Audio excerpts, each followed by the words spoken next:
오늘 주시는 하나님의 말씀은 요한복음 4장입니다.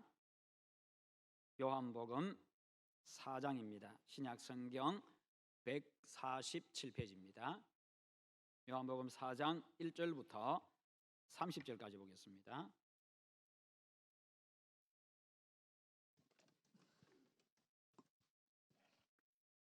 예수께서 제자를 삼고 세례를 베푸시는 것이 요한보다 많다 하는 말을 바리새인들이 들은 줄을 주께서 아신지라. 예수께서 친히 세례를 베푸신 것이 아니요 제자들이 베푼 것이라. 유대를 떠나사 다시 갈릴리로 가실새 사마리아를 통과하여야 하겠는지라. 사마리아에 있는 수가라 하는 동네에 이르시니 야곱이 그 아들 요셉에게 준 땅이 가깝고 거기 또 야곱의 우물이 있더라. 예수께서 길 가시다가 피곤하여 우물 곁에 그대로 앉으시니 때가 6시쯤 되었더라. 사마리아 여자 한 사람이 물을 기르러 왔음에 예수께서 물을 좀 달라 하시니 이는 제자들이 먹을 것을 사러 그 동네에 들어갔음이러라. 사마리아 여자가 이르되 당신은 유대인으로서 어찌하여 사마리아 여자인 나에게 물을 달라 하나이까 하니 이는 유대인이 사마리아인과 상종하지 아니함이로라. 예수께서 대답하여 이르시되 내가 만일 하나님의 선물과 또 내게 물 좀 달라 하는 이가 누구인 줄 알았더라면 내가 그에게 구하였을 것이요 그가 생수를 내게 주었으리라. 여자가 이르되 주여 물기를 그릇도 없고 이 우물은 깊은데 어디서 당신이 그 생수를 얻겠사옵나이까. 우리 조상 야곱이 이 우물을 우리에게 주셨고 또 여기서 자기와 자기 아들들과 짐승이 다 마셨는데 당신이 야곱보다 더 크니이까. 예수께서 대답하여 이르시되 이 물을 마시는 자마다 다시 목마르려니와 내가 주는 물을 마시는 자는 영원히 목마르지 아니하리니 내가 주는 물은 그 속에서 영생하도록 솟아나는 샘물이 되리라. 여자가 이르되 주여 그런 물을 내게 주사 목마르지도 않고 또 여기 물 기르러 오지도 않게 하옵소서. 이르시되 가서 내 남편을 불러오라. 여자가 대답하여 이르되 나는 남편이 없나이다. 예수께서 이르시되 내가 남편이 없다 하는 말이 옳도다. 너에게 남편 5이 있었고 지금 있는 자도 내 남편이 아니니 내 말이 참되도다. 여자가 이르되 주여 내가 보니 선지자로소이다. 우리 조상들은 이 산에서 예배하였는데 당신들의 말은 예배할 곳이 예루살렘에 있다 하더이다. 예수께서 이르시되 여자여 내 말을 믿으라. 이 산에서도 말고 예루살렘에서도 말고 너희가 아버지께 예배할 때가 이르리라. 너희는 알지 못하는 것을 예배하고 우리는 아는 것을 예배하노니 이는 구원이 유대인에게서 남이라. 아버지께 참되게 예배하는 자들은 영과 진리로 예배할 때가 오나니 곧 이때라. 아버지께서는 자기에게 이렇게 예배하는 자들을 찾으시느니라. 하나님은 영이시니 예배하는 자가 영과 진리로 예배할지니라. 여자가 이르되 메시아 곧 그리스도라 하는 이가 오실 줄을 내가 아노니 그가 오시면 모든 것을 우리에게 알려주시리이다. 예수께서 이르시되 내게 말하는 내가 그라 하시니라. 이때에 제자들이 돌아와서 예수께서 여자와 말씀하시는 것을 이상히 여겼으나 무엇을 구하시나이까 어찌하여 그와 말씀하시나이까 묻는 자가 없더라. 여자가 물동이를 버려두고 동네로 들어가서 사람들에게 이르되 내가 행한 모든 일을 내게 말한 사람을 와서 보라. 이는 그리스도가 아니냐 하니 그들이 동네에서 나와 예수께로 오더라. 아멘. 오늘 말씀의 제목 같이 한번 읽어봅니다. 참된 예배자가 되자. 아멘. 우리는 모두 하나님 앞에 예배하는 사람들입니다. 그러나 여러분, 우리가 드리는 예배가 하나님이 임재하시는 예배가 되고 하나님이 받으시는 예배가 되려고 하면 우리 자신이 먼저 참된 예배자가 되어야 합니다. 오늘 말씀을 통해 가지고 나는 참된 예배자인가 한번 돌아보고 하나님 앞에 온전한 예배자, 참된 예배자로 섬으로서 예배 시간마다 하나님을 만나는 그런 감동과 감격을 누리기를 축원합니다. 하나님의 아들로 이 땅에 오신 우리 예수님께서 사역하실 때에 그 사역이 아주 놀라운 성과들을 거두게 되었습니다. 그러다 보니까 이제 사람들의 마음이 세례 요한에서 예수님에게로 관심이 점차 옮겨져 가고 이 사역의 중심이 이제 예수님이 되어 갑니다. 그러자 그 모습을 보고 위기감을 느낀 바리새인들이 예수님에 대해서 적대감을 가지게 되고 예수님을 배척하기를 시작합니다. 그러자 우리 예수님께서 이제 유대 땅을 떠나가지고 갈릴리로 가시기 위해서 떠났습니다. 가시는 중에 이제 사마리아 수가성에 이르게 되는데요. 거기서 한 우물가에 가시게 됩니다. 거기서 잠깐 쉬고 있다 보니까 한 여인이 물 기르러 왔습니다. 그러자 그 여인에게 우리 예수님께서 물을 좀 달라 그렇게 요청을 하십니다. 그러자 한 유대인 남자가 이 사마리아인인 이 여인에게 자신에게 물을 달라고 이야기를 하니까 이 여인이 깜짝 놀랐습니다. 그리고 의구심이 들었습니다. 왜냐하면 그 당시에 유대인들은요, 이 정통 유대인들은 이 사마리아 땅에 들어가지도 않을 뿐만 아니라 사마리아 사람들하고 이야기도 하지 않았고, 거기다가 유대인 남자가 이 사마리아 여인하고 이야기하는 것 이 자체가 그냥 불결하다고 해서 부정하다고 해서 그렇게 하지를 않습니다. 그런 상황에서 이 유대인인 자신의 눈에 볼 때에 유대인인 이 예수님이 자신에게 이야기를 걸어오고 거기다가 물까지 달라고 하니까 의구심도 생겼고 깜짝 놀라기도 했던 겁니다. 그런데 이 유대인들이 이 사마리아 사람들하고 상종하지 않게 되어진 역사적인 배경이 있습니다. 북이스라엘, 원래 이 사마리아 땅은요, 이 북이스라엘 땅입니다. 이스라엘도 남북으로 갈라져서 북쪽은 이스라엘, 남쪽은 유다 이렇게 이름이 지어져 있습니다. 그래서 이스라엘 왕국, 그다음 유다 왕국 그렇게 되어 있는데 이 북이스라엘이 그 위쪽에 있는 더 북쪽에 있는 아수르에 의해 가지고 예수님 오시기 722년 전, 즉 BC 722년도에 침공을 당하고 결국 나라를 빼앗기게 됩니다. 그때의 사마리아 지역에 살고 있던 이스라엘 사람들이 아수르로 포로로 잡혀갑니다.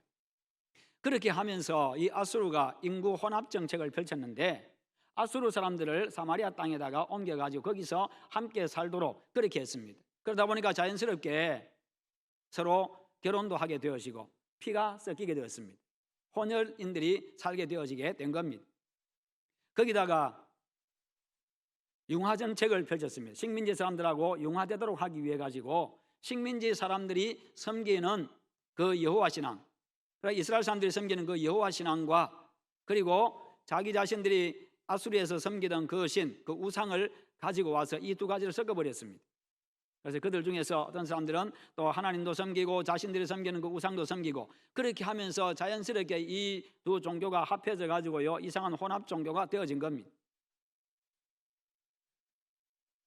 그런 상황이 되어졌어요. 그런 상황이 되어지다 보니까 결국에는 이제 이 사람들하고 상종하지를 않게 되어진 겁니다. 여러분, 그래서 1세기 당시에 이 사마리아 지역은요 이 혼합 종교가 기반이 된 그런 사회였습니다. 유대인과 이 사마리아인이 거기다가 또 적개심을 가지게 되었는데요, 이 적대감을 가지게 되었는데 그냥 단순히 이렇게 상종만 하지 않는 것이 아니라 적개심을 갖게 되었습니다. 왜냐하면 이제 또 남쪽 유다 왕국에 또 문제가 생겼습니다. 동쪽에 있던 바벨론이 침공해 와가지고 예수님 오시기 586년 전에 BC 586년도에 바벨론에 의해서 남쪽 유다가 이제는 침공을 당하고 이제 나라를 빼앗기고 말았습니다. 그때 바벨론의 사람들이요 이제 유다 사람들을 포로로 잡아가지요. 그래서 바벨론에서 포로 생활 70년을 하게 됩니다. 그 후에 바벨론의 고레스 왕이 등장을 해가지고 칙령을 발표해서 유다 사람들을 고국 땅으로 돌려보냅니다. 너희들이 돌아가라고 그렇게 돌려보내지요. 하나님의 은혜로 그렇게 되어졌습니다. 그들이 돌아와가지고 이제 무너진 이 예루살렘 성전, 자신들이 예배할 예루살렘 성전을 건축을 해야 되는데 성전을 건축하겠다고 하고 백성들을 모아가지고 성전을 건축하는데 그때 북쪽 이스라엘에 있는 이 사마리아 사람들이 그럼 우리도 가서 그 건축하는 데 힘이 되어줄게 하면서 도와주려고 했습니다. 그러자 남쪽 유다 사람들이 안 돼, 더러운 너희들하고는 상종 안 해. 너희들은 피가 섞였잖아. 정통 유대인이 아니잖아. 너희들 더러운 손으로 이 예루살렘 성전 지을 수 없어. 그러면서 거절해 버립니다. 예루살렘 성전에서 북쪽이든 남쪽이든 와서 거기서 사람들이 예배하는 곳이잖아요. 하나님 앞에 예배하는 곳인데 그런데 자기들은 그래 거절해 버리니까 예루살렘 성전 와서 예배도 드릴 수가 없고 성전 짓는 것도 거절해 버리고 하니까 얼마나 이 화가 났겠어요. 그래서 자기들 지역에 있는 그리심산에다가 성전을 하나 지어 버렸습니다. 그리고 자기들은 거기 가서 예배를 드립니다. 그러다 보니까 서로 간에 감정이 더 악화되어졌습니다. 유대 땅의 사람들이 볼 때는 예루살렘 성전 말고 다른 성전은 다 짝퉁이라고 하는 거예요. 그건 성전도 아니다는 거지요. 예루살렘 성전만이 진짜 성전이다. 그렇게 한 거예요.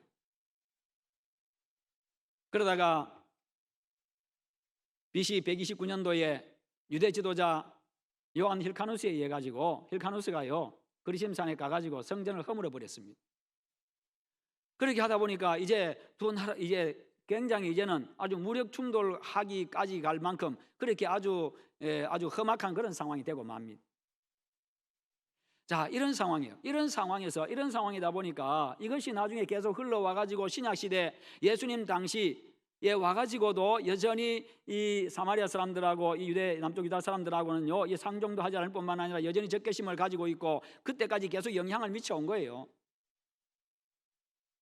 그러니까 그 당시의 사람들은요 예루살렘 성전에 제사하기 위해서 돌아갈지언정 먼 거리를 몇 배나 되는 먼 거리를 돌아갈지언정 사마리아 땅은 통과하지 않았습니다. 그런데 유대인인 그 예수님이요 사마리아 땅을 통과합니다. 제자들 데리고 사마리아 땅에 들어갔을 뿐만 아니라 거기다가 사마리아 여자하고 또 이야기를 나누고 물 좀 달라 하고 이렇게 하니까 그러면서 예수님께서는 거기서 당신이 구원자임을 이 사마리아 여인에게 나타내셨고 이것은요 그 당시에 엄청나게 큰 일이었습니다. 그래서 이 여인은요 예수님한테 묻는 겁니다. 당신은 유대인인데 어찌하여 사마리아 여인인 나에게 물을 달라고 하십니까? 이 말이 바로 그런 역사적인 배경에서 나온 겁니다. 지금 그럴 상황이 아니고 지금 현재 문화가 현재 분위기가 그런 분위기가 아닌데 어떻게 그렇게 하십니까? 라고 묻습니다. 그러자 예수님이 동문서답을 하십니다. 네가 만일 하나님의 선물과 또 내게 물 좀 달라 하는 이가 누구인 줄 알았더라면 내가 그에게 구하였을 것이요 그가 생수를 너에게 주었으리라. 의외의 답변을 이 여인이 들었습니다. 그리고는 예수님을 시험합니다. 야곱과 예수님을 비교하면서 그러면 당신이 야곱보다 큽니까? 라고 그렇게 묻습니다. 예수님이 다시 한번 생수에 대한 가르침을 베푸시는데 13절과 14절에 보면요 이 물을 마시는 자마다 다시 목마르려니와 내가 주는 물을 마시는 자는 영원히 목마르지 아니하리니 내가 주는 물은 그 속에서 영생하도록 솟아나는 샘물이 되리라. 이 우물물을 마셔봐야 잠깐 갈증 해결할 뿐이고 또다시 목마르게 될 것이다. 그러나 내가 주는 물을 마시는 자는 영원히 목마르지 않을 것이다. 그렇게 말씀하시는데 요한은요 그 생수에 대해서 요한복음 7장 39절에서는요 이는 그를 믿는 자들이 받을 성령을 가리켜 말씀하신 것이다. 그렇게 말씀하고 있습니다. 예수님을 영접해서 믿는 자들에게 예수님은 성령을 주시는데 그 성령을 통해 가지고 우리의 영혼이 영원히 목마르지 않게 된다는 것입니다. 영원한 생명수를 얻게 된다는 것이요. 그게 바로 예수 그리스도입니다. 구약시대 성령은요 특별한 사역을 위해서 부름받은 사람에게만 주어졌습니다만 그러나 신약시대에 와서는 예수 그리스도를 믿는 모든 자에게는 성령이 주어집니다. 성령께서 인도하십니다. 성령께서 내 마음을 감동시켜 주십니다. 성령께서 내 삶을 주관해 가십니다. 예수를 믿는 모든 사람에게 성령을 주심으로 구원을 얻게 하십니다. 이렇게 해서 예수님은요 유대인만의 구원자가 아니라 온 세상의 구주임을 나타내셨습니다. 이에 여인은요 영원히 목마르지 않는 그 생수를 자기에게 달라고 그렇게 요청을 합니다. 그러자 예수님은 또 엉뚱하게 가서 내 남편 데려오느라 그렇게 말씀합니다. 내가 주는 물을 마시는 자는 영원히 목마르지 아니할 것이다. 그렇게 말씀하니까 여인이 그럼 그 물 나에게 마시게 해주십시오. 그렇게 했더니 그러면 그래 마시라라고 이야기하든지 나를 믿으라고 말씀하셔야 되는데 가서 내 남편 데려와 그렇게 말씀하시고 그러자 여인이 남편이 없다고 이야기를 합니다. 유대인의 법으로는요 3번까지만 결혼이 가능합니다. 합법적인 결혼입니다. 이에 예수님은요 너에게 남편이 5 있었지만 현재 있는 자도 너의 남편이 아니다라고 그렇게 말씀하시면서 너의 말이 옳다라고 말씀하십니다. 그러니까 이전에 5 남편도 현재 살고 있는 자기 있는 남자도요 합법적인 남편이 아니라는 것을 보여줍니다. 최소 3명은 합법적인 남편이 아니라는 겁니다. 예수님은 이 여인의 문제가 무엇인지를 정확하게 꿰뚫고 계셨습니다. 공허한 가슴, 영적인 목마름, 그것을 사람으로 해결해 보려고 했지만 그것을 해결할 수가 없었습니다. 그런 그 여인의 공허한 마음을 예수님께서 훤히 들여다보고 계셨습니다. 그래서 예수님은요 그 빈 곳을 예수님으로 채울 수 있음을 말씀하고 있는 겁니다. 다른 어떤 것으로도 너의 빈 마음을 채울 수 없다. 그러나 나로서는 채울 수 있다는 것이죠. 그래서 우리가 마음을 열고 성령의 역사로 내 마음의 문이 열려지고 예수님을 구주로 영접해서 내 안에 예수님이 들어오시고 내 삶에 예수 그리스도께서 들어오시면 우리 인생의 공허함이 사라지는 겁니다. 내 인생의 모든 것이 꽉 차게 되어지고요 만족한 인생이 되는 것입니다. 영원한 생명을 얻기 때문이지요. 영적인 필요가 충족이 되어집니다.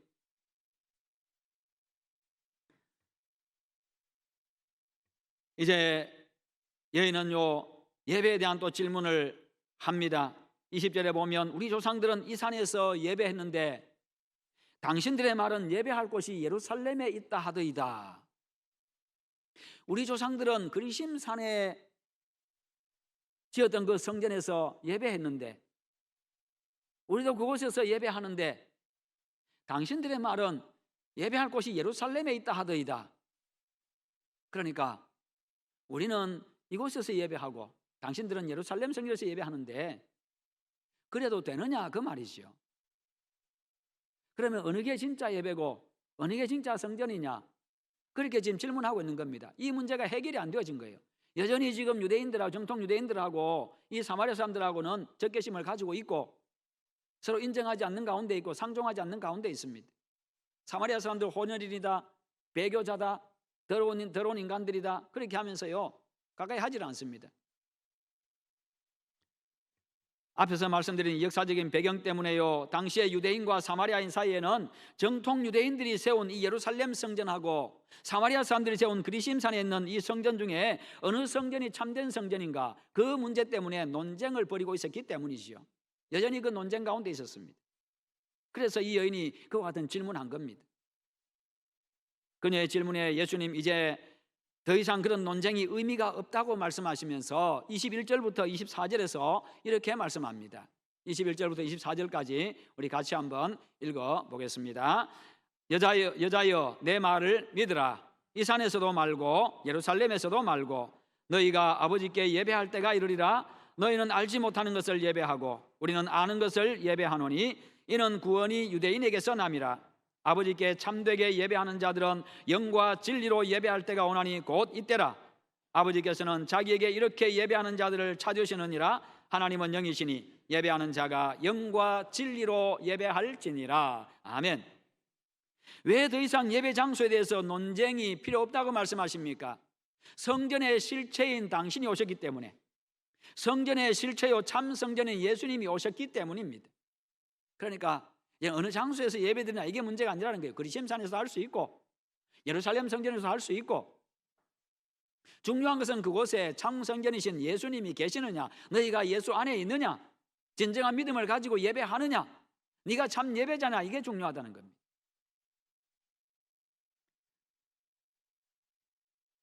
참된 예배는요 장소가 결정하는 게 아니라는 겁니다. 참된 예배는 장소가 결정하는 게 아니라 하나님을 경외하고 사랑하는 마음, 그 자세가 결정하는 거지요. 예수님의 이 답변은요 여인에게 엄청난 충격을 주는 말이었습니다. 당시 유대인으로서 예루살렘 성전의 정통성을 부정하고 마음으로 드리는 예배를 강조했다고 하는 것은 아주 혁명적인 그런 발언이었습니다. 그 당시에 앞에서 말한 이 여인의 이 5 남편 이야기는요 예배의 진실성을 강조하기 위한 예수님의 의도였습니다. 영과 진리로 예배를 드리는 진정한 예배자가 되지 아니하면 성전이 의미가 없다는 거예요. 그러니까요 너에게 남편이 5명 있었고 지금 사는 남편도 남편이 아닌 것처럼 그 진정한 예배자가 없는 예배의 자리, 진정한 예배자가 없는 예배의 자리는 성전이 아니라는 것입니다. 아무리 화려한 예배당이라 할지라도 하나님이 계시지 않는 거짓 성전이라는 거예요.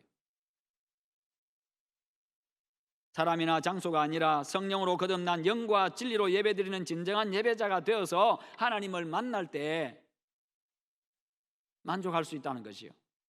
그러기에 현재 남자와 살고 있는 게 중요한 것이 아니라 진짜 남편이냐가 중요하듯이 예배당이 어디에 있느냐, 그리심산에 있느냐, 예루살렘에 있느냐, 그 예배당 누가 지었느냐, 사마리아 사람이 지었느냐, 유대인 정통 유대인들이 지었느냐, 그게 중요한 게 아니라는 거예요. 영과 진리로 예배하는 진정한 예배자가 되는 것이 중요하다. 그것을 지금 말씀하고 있는 것이죠. 그래서 남편 이야기를, 다섯 남편 이야기를 한 겁니다. 남편 데려오라 그 이야기 한 겁니다. 그 예배 자리에 하나님의 임재가 있느냐, 그래서 하나님이 만나주시는 그 진정한 예배자냐, 그 예배냐가 중요한 겁니다. 여러분, 예배당으로 지었다고 해서 예배당이 아닙니다. 몸만 예배당에 와 있다고 해서 참 예배자가 되는 것도 아닙니다. 사람이 모였다고 해가지고 그곳에 무조건 하나님이 임재하시는 것도 아닙니다. 예배의 형식과 요소만 다 갖추었다고 해서 참 예배가 되는 것도 아닙니다. 마음을 다해서 영과 진리로 예배 드릴 때 진정한 예배자가 되어지고요, 그런 예배자가 드리는 예배가 진정한 예배고, 그런 예배 드리는 장소가 진정한 예배당인 것입니다. 하나님이 지금, 예수님이 지금 여인에게 그것을 이야기하고 있어요. 지금 너희들은 지금 유대인들하고 사마리아 너희들하고 예배당 때문에 싸우고 있지? 그게 중요한 게 아니라는 거죠. 거듭난 심령으로 성령의 인도를 따라서, 거듭난 사람이 성령의 인도를 따라서 영이신 하나님과 영적인 교제 가운데 진리 안에서 예배 드리는 것, 말씀 안에서 예배 드리는 것, 이것이 바로 참된 예배라는 것이요. 그래서 예배하는 자가 영과 진리로 예배할지니라, 그렇게 말씀하고 있습니다.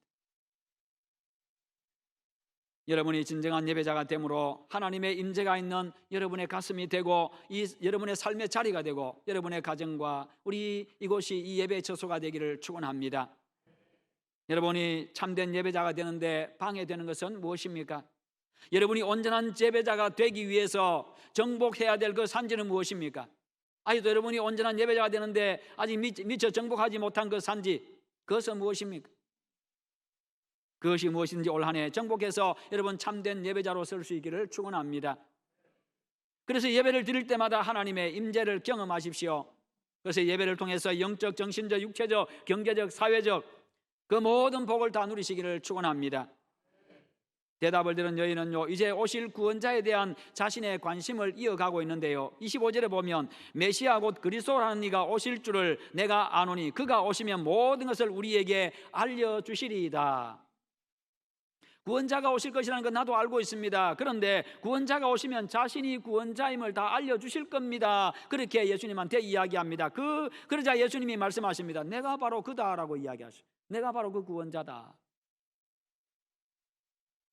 그 대답을 들은 여인은요, 조금도 의심 없이 바로 예수님의 그 말씀을 믿습니다. 예수님을 구원자로 받아들입니다. 왜냐하면 이전에 여러 가지 대화들을 통해 가지고 심상치 않음을 그가 느꼈거든요. 아, 이분은 그냥 예사로운 사람이 아니구나, 그냥 일반인이 아니구나, 그것을 느꼈던 겁니다. 그러자 예수님께서 당신의 신분을 밝히니까, 내가 구원자다라고 이야기하니까, 너희들이 기다리는 그 구원자다라고 이야기하니까 바로 받아들인 겁니다. 믿은 겁니다.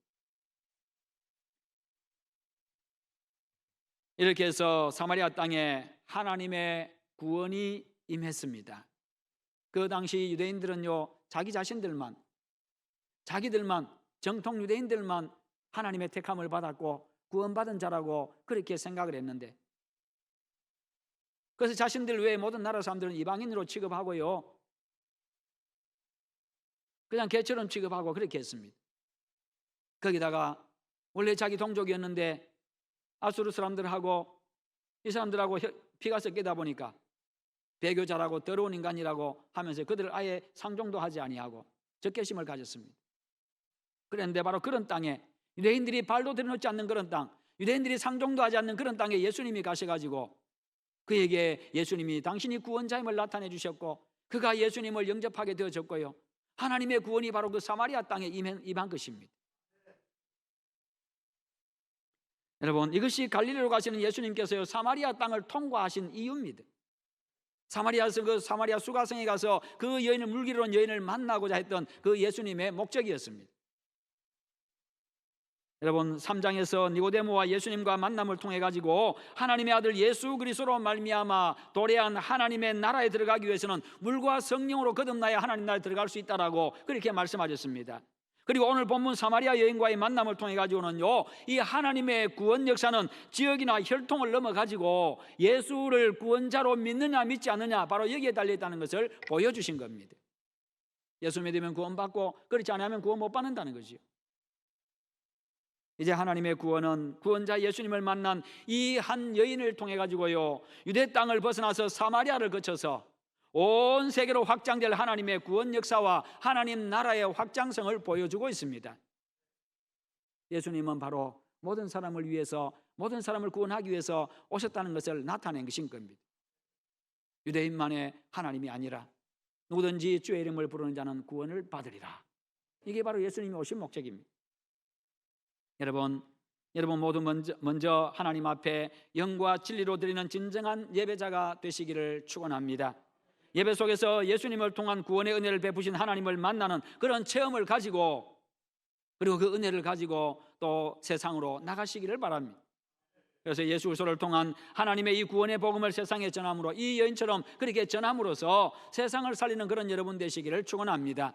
그렇게 복음이 점점 확장되어져 가서 주님께서 이 땅에 오신 그 목적을 이루어가는 그런 여러분, 그런 우리 교회가 되기를 주님의 이름으로 축원합니다. 우리 한번 기도하십시다. 기도하실 때 하나님, 내가 참된 예배자가 되게 하시옵소서. 내가 참된 예배자가 되어서 살아계신 하나님을 예배 시간마다 만나고 그 하나님의 은혜로 내가 살아가게 하시고, 뿐만 아니라 우리의 유일한 구원자 참 구원자 예수 그리스도를 전하며 살아가게 하시옵소서. 함께 기도하십시다. 하나님 아버지 감사합니다. 우리 하나님 아버지, 오늘도 우리에게 말씀 주심을 감사합니다. 하나님 아버지, 내가 유일한 구원자 예수님을 믿음으로 하나님의 자녀 되게 하셨습니다. 이제 하나님 아버지, 내가 늘 하나님 앞에 참된 예배자로 서기를 원합니다. 영과 진리로 예배하는 그런 자 되게 하여 주시옵소서. 매일의 삶이 하나님 앞에 하나님의 백성다운 삶을 살아가며 또 하나님 아버지 앞에 영광 돌리게 하여 주시고, 그와 같은 모습으로 나와서 하나님 앞에 예배하는 참된 예배자가 되게 하여 주시옵소서. 거듭난 심령을 가지고 하나님 아버지 성령의 인도하심 따라서 진리 안에서 말씀 안에서 예배하는 진정한 예배자가 되게 하시옵소서. 아버지 도와주시기를 원합니다. 주님 은혜 베풀어 주시옵소서. 예수님의